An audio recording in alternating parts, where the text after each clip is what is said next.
Hi, everyone. Welcome to Mini Scroll, the daily internet culture podcast, bringing you the biggest stories from social media, the creator economy, and the digital space every Monday through Thursday.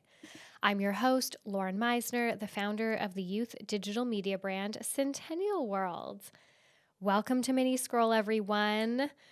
This new setup, I'm still getting used to it, very much so. As you can tell, my Mini Scroll sign behind me is currently sitting on 2 candles. Really just trying to figure it out. It's a bit makeshift right now, but we're getting there. So today I am bringing you the Met Gala recap. Let's see if we can do this in a mini scroll sized episode. I am not confident because I love to waffle and there is so much to talk about, so many looks to go through, but let's get into it. So every year on the first Monday of May, Hollywood's elite rush to the Metropolitan Museum of Art for fashion's biggest night out, aka the Met Gala. Hosting this year's affair was Bad Bunny, Chris Hemsworth, Jennifer Lopez, and Zendaya. As ambassadors of the event, they were responsible for curating the aesthetics of the night and embracing the theme. As Vogue notes, quote, the role of a co-chair also expands into the guest list, the food, the decor, and the general feel of the evening. While internet users often treat the Met Gala as a fashion show, it is an annual fundraiser event for the Anna Wintour Costume Center at the New York City's Metropolitan Museum of Art's Costume Institute. That is a serious mouthful. That said, this year's soiree celebrated the opening of a new exhibit, Sleeping Beauty's Reawakening Fashion. Quote, the forthcoming show has not to do with the Brothers Grimm or Disney, but rather the celebration of clothing and fashion so fragile that it can't ever be worn again, Lila Ramsey writes for Vogue. The exhibition was paired with a specific dress code. This year, the theme was the Garden of Time, inspired by a short story by J.G. Ballard published in 1962. For those unfamiliar with Ballard's work, the story follows Count Axel and his wife as an unruly mob draws closer to the couple's tranquil villa. Ultimately, the story is a dystopian take on modernity, pointing to the adverse effects of opulence, consumption, and destruction. Quote, the story ends with the unthinking mob descending onto the villa, now a derelict property with a neglected garden. Boiled down, the dress code as well as the exhibition is about fleeting beauty. Okay, so with that in mind, I'm going to go through some of the looks. This is not a comprehensive list at all. I just had to pick and choose, and there are some key celebrities and some key looks that I just did not have the ability to put into these notes. I just didn't have time, or I just didn't really care about them, Like, I wanted to pick the ones that at least kind of gave me something, whether I liked it, whether I didn't like it. First off the bat, I wanted to say there was so much like ethereal fantasy going on, which I really like. I love that kind of aesthetic. But when it came to like the Garden of Time, people really embraced garden and not so much time.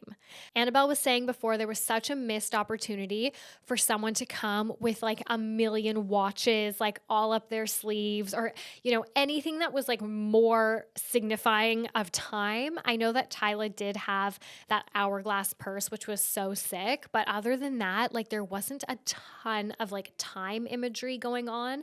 And I feel like that was absolutely a missed opportunity. Lots of garden. Okay, so first up, Emma Chamberlain. She was wearing Jean Paul Gaultier, and I really liked her look. She felt very like gothic garden fairy. I loved how ethereal and drapey it all was, but that it was all black and lacy. I loved it. One of my favorite looks of the night. Her makeup was amazing, that smoky eye. I find her makeup at the Met Gala is always so stunning, and I don't know if that's just because we don't see Emma in makeup very often. I loved it. There's one little thing that I just immediately clocked and I could not unsee. Her foundation didn't quite match her body. It didn't quite match, just marginally, but I could not unsee it.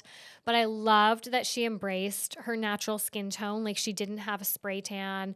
And actually a lot of the attendees really rocked like kind of a paler skin look, like their natural skin. And I loved that. Okay, the next one that I wanted to talk about is Madeline Klein. So she was wearing Tommy Hilfiger. Oof. I hated this dress. It looked like it didn't fit, first of all. I thought it was a really bad color on her. It reminded me of like a student, like a fashion student's first draft at what Gigi Hadid's dress actually was. And I'm going to talk about Gigi's in a bit, but that's what it reminded me of. It felt like unfinished. It felt like it was trying to do something that it just wasn't quite achieving. And I really liked her makeup. I loved the white eyeliner, white eyeshadow. I loved her makeup, but it felt like her makeup, her hair, and the dress, they all belonged to different looks. Like it wasn't cohesive at all. And it just felt very disjointed and off base. And it was very upsetting to me because I love Madeline Klein and I feel like she usually kind of shows out for this kind of stuff. She's always a bit understated. She's never like the most costumey at the Met Gala or on any red carpet, but she always, I feel like, does pretty well. And this was just a huge miss for me. So next we have Zendaya. She was wearing Maison Margiela's Jean Galliano. And this was such a powerful look. Like even look aside. Anytime Zendaya shows up on a red carpet, I'm like, oh yeah, you were born to be famous. The star power that just oozes out of her, it like radiates off of her. Like she has fame. You know that girl on TikTok that talks about how fame is like a resource? Like Zendaya has that resource more than fucking anybody in the world. It's actually unreal to watch her do a photo shoot on the red carpet, do interviews. Like it's unreal. Like she was meant to be famous. So anything she wears or does, even if it's like the ugliest thing ever, she just absolutely slays because she's just like amazing in her element in these moments. I did love the vibe and like her makeup was so sick. I didn't quite love the stripes at the bottom. I just like fucking hate stripes. Like there's just something about stripes that like feel really juvenile and like clownish to me. So I really did not like the stripes. I felt like it kind of cheapened the look a bit. And then she had a second look, like after the red carpet kind of finished, maybe 30, 40 minutes later, she came back out and she was wearing this very like Pride and Prejudice, like jet black dress, which I really liked. But she was also wearing this hat. And I don't know if this was on purpose, but it looked like a giant fish was on her head filled with flowers. And I don't know if it was supposed to be like a fish or if that's just what it ended up looking like. But to me, all I could see was that she was wearing a fish on her head. Next, Ariana Grande. She was wearing Loewe. I think that's how you say it. I've seen some people call it low, but I think it's Loewe. So this look to me, it was unsurprising. I feel like it looks like everything that Ariana Grande has been wearing in this era of her career since she, bleached her hair and is going for like manic pixie dream girl. And we've seen this makeup look on her before, in my opinion. Like she had these, I don't know, I guess they were supposed to be like little wings, like almost like fairy wings kind of like off her eyes. And it just reminded me of so many of the makeup looks we've seen kind of in this era, like I said. Her dress had this, I loved the dress. Like it was a beautiful look. It was just unsurprising and uninspired in my opinion.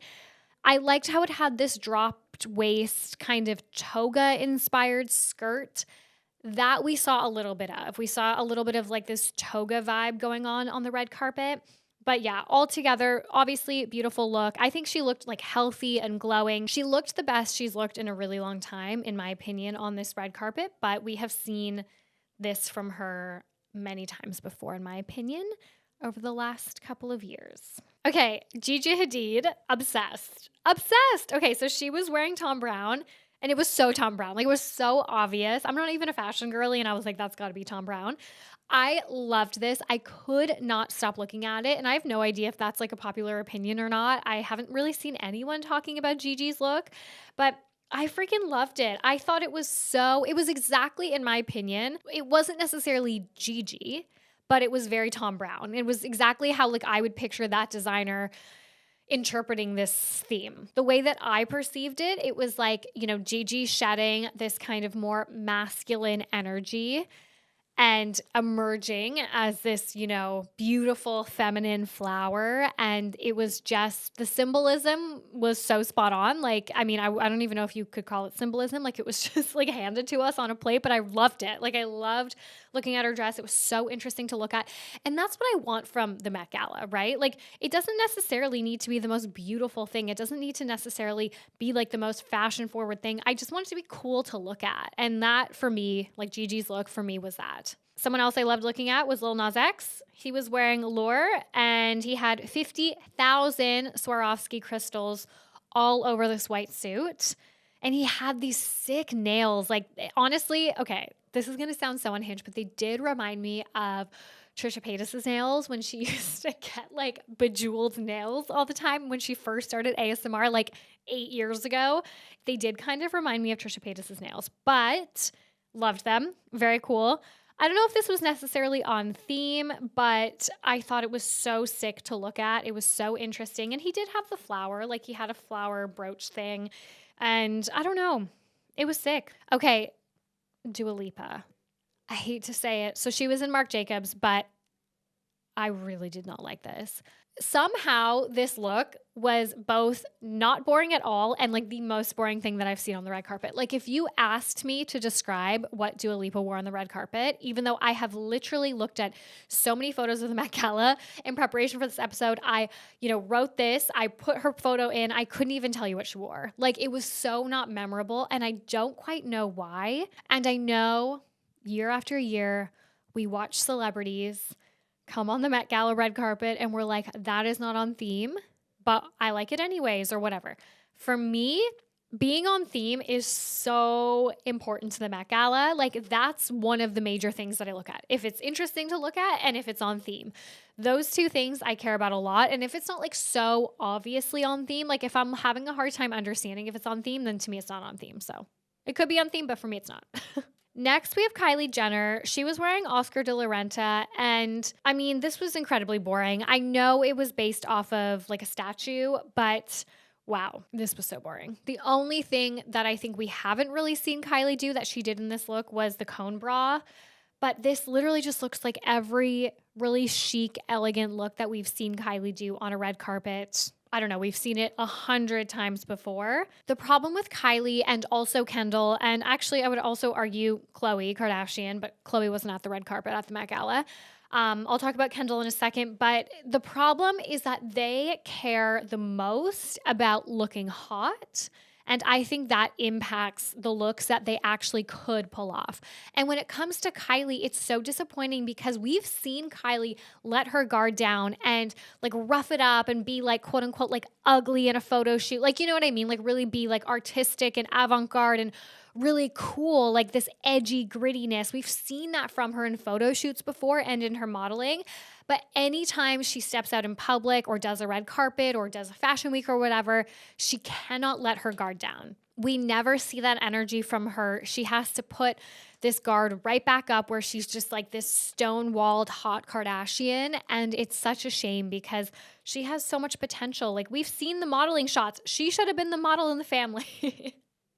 Okay, speaking of Kendall, she's wearing Givenchy, and same thing as I said with Kylie, just too much of a guard up. You know, her whole priority seems to always just being like looking hot and chic. And she did. She looked like a really hot brunette legless. She really went for that like elf vibe. It was a little bit more costumey than I think we've seen her in recent years, which I appreciate because this is like literally the Costume Institute, but you know, still pretty boring. Someone else who went elf vibes was Karol G. Went as like an actual elf with like elf prosthetic ears, which I actually appreciated. Like, if you're gonna go for a vibe, like go for a vibe. Like, if you're gonna go for like this costume, just wear the fucking costume. And yeah, she looked exactly like Legolas, so loved it. All right, Kim Kardashian. She was wearing Maison Margiela by John Galliano. I actually loved this. I loved the dress. Oh my God, I loved the dress. If you are going to do like ethereal garden vibes, this is how I want it to be. I feel like we saw a lot of dresses, like Karlie Kloss's comes to mind. I'm not going to talk about her because I found it quite boring, but her dress for the red carpet comes to mind, where everybody kind of did, if they're going to go for like full on florals, they did what she did, which is kind of like sparkly flowers all over on like a mesh or like nude dress. So it looks like you're naked, but you're wearing flowers. Like, everybody went for that vibe. And this was such a unique take on it because it was like similar, but it was like silver and just just, I don't know, just the way it was executed. I don't have the right words because I'm like not a fashion girly, but it was perfection. I fucking loved the dress. And I know the shawl sweater thing was kind of controversial, but I didn't mind it. Like, I thought it made the look really interesting and it didn't take away from it. I think sometimes when celebrities add things to their looks like this, like costumey things to their looks, it can take away from the dress. I don't think it did that at all. I don't think it necessarily needed the shawl, but I understood where the vision was, I think. I think. But everyone, of course, is talking about Kim's waist because it is literally this big. Literally the smallest waist that we've ever seen. I mean, that's always her thing, okay, right? So she always makes a body part of her outfits or aesthetic. So for years it was her butt, and now it is her waist and her arms. And her obsession with her tiny waist started at the Met Gala, if you guys remember, when she wore that dress. I don't remember. Was it also the same designer? I don't remember who designed it, but it was that dress where she was like dripping, like it looked like she was dripping in water, and Kanye was there as well. And she had like that slicked, wet black hair. So good. I loved that look. So yes, that was, I believe, the beginning of her obsession with her tiny little waist.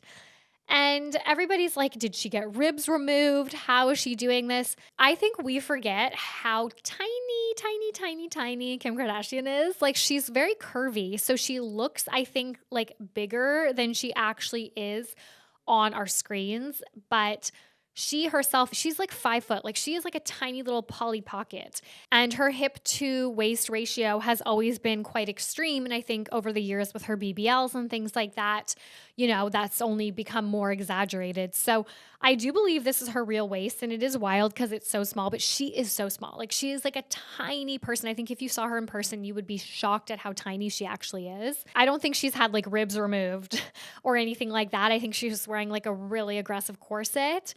And her hip to waist ratio is so extreme that it looks so much smaller. Someone else who is a tiny little Polly Pocket is Sabrina Carpenter. She was wearing Oscar de la Renta, and to me, this look was so underwhelming. So unfortunate because she is literally the pop star of the moment. And yeah, it was just boring. She could have worn this on any red carpet. The glam, I feel like she could have just done, if she did like a lighter brow, even like a bleached brow, I don't know, maybe we're over bleached brows, but if she did a lighter brow or something more interesting with her makeup, she just did her pretty much regular glam. And it's like, if she had just done something more interesting, I think it could have helped. But this all together was just so nothing, unfortunately. But I did love, like I said about Emma Chamberlain, I loved her pale skin. Like, her skin really was, to me, the standout of this whole look. Just how youthful and hydrated and luminous it looked. And I loved that it didn't look like she had a spray tan and she was rocking kind of like her natural pale skin. It was very elegant and I loved that vibe. But yes, disappointed for sure. Taylor Russell was in LeVay, and she had a drop toga waist like Ariana Grande, and she had this like wooden shield almost as the top with florals kind of painted on it, just very minimal, like 2 big flowers on either like top and bottom. And it was very cool. It was very interesting to look at. And Morgan Stewart said that this was real fashion. So I'm going to believe it, and I'm going to say that this was a win because I believe Morgan Stewart. And then Lana Del Rey, she was wearing Alexander McQueen by Sean McGear. I loved this. She was wrapped in twigs and like draped in fabric, and she looked exactly like the Antler Queen from Yellow Jackets. That's like the first thing I thought of, but it was so sick. I think it was such an interesting twist, like a unique twist on the theme. We didn't see anything else like it as far as I could tell from anyone else. And it felt just so right and so on theme. It didn't feel over the top. It didn't overpower her, but it still felt like a Met Gala costume, quote unquote, right? Like something you would want to see on the Met Gala. Because for me, the marker of a Met Gala outfit is like something you couldn't wear on another red carpet. So to me, perfect. Okay, Sydney Sweeney. She was in Miu Miu. Oh my God, this was such a miss for me, unfortunately. First of all, I thought it was Billie Eilish, and I don't know why, but if it was Billie Eilish, I probably would have liked it more. I don't know. It was just something, it felt so off This look completely overpowered her, especially the wig. The wig was like too big for her head almost, too big for her face. And it felt like a kid playing dress up in a wig store, like a costume store, as opposed to somebody stepping out for the Met Gala, like one of the biggest actresses in the world going to the Met Gala. It just overpowered her. Like she was not wearing this look was wearing her. Mindy Kaling, she was wearing Gaurav Gupta, and I loved the back of her dress. This is another one that I haven't seen a lot of people talk about or mention, so I don't know if this is, a popular opinion or not, but I really fucking love this. I thought it was so sick. I loved the back of it, and I loved how it like twisted up to the front over her head. Like I thought it was so cool. It was one of the coolest dresses that I think I've ever seen anybody wear. It was sick. It felt like a look worthy of the Met Gala. And then we have Cardi B, and she was the last one to arrive on the red carpet. Zendaya went on the red carpet again after with her second look, but as far as I know, Cardi waited until everyone was off the red carpet and then she went on. She was wearing windowsin, and it was this massive, like giant, beautiful black tulle dress. I don't know if it was on theme, but I don't know if it matters because it was so cool. Like it was ginormous. Despite how ginormous it was, it did not overpower her. Like she was fucking wearing that look. She really has these amazing high fashion moments. I fucking love it. It almost looks like the embodiment of, when you're watching a kid's movie, I don't know how to explain this well, and they're in like a forest or a jungle or something, and then this bad presence starts to seep into the nature and it like overwhelms it. And it's almost like this like smoky, like black smoky fog or like sludge or something. That's what it reminds me of. Like it reminds me of an ethereal fairy forest that is getting like contaminated with bad vibes, which is actually kind of the theme. So I take it back. She was on theme. Okay. And my best dressed, finally, my best dressed was Mona Patel. So Mona is actually a fashion entrepreneur, and she's not super famous. She only had 15,000 Instagram followers when she went on the red carpet. She's like a philanthropist. She like her business combines philanthropy and fashion, and I think she does a lot of other things in fashion as well. But it was her first Met Gala. She was styled by La Roche, and she was wearing Iris Van Herpen, and her dress, I just thought it was perfect. It was ethereal, but it was also like armor almost. It like combined the theme perfectly. It was like she was wearing this coat of arms almost to protect herself, but it was so ethereal and beautiful. It kind of did feel a bit like elfish. But then on her arms, this is like what did it for me. She had all of these butterflies and they moved when she walked, and it was so beautiful. Like stunning. I feel like this is the perfect way to do something that's really feminine and beautiful and ethereal while also being really interesting and different. To me, it was just exactly what the Met is about. So that's that, guys. I hope that this episode wasn't too long, but I'm sure you guys won't mind. Thank you so much for listening to Mini Scroll. I love you guys, and I will talk to you tomorrow. Bye.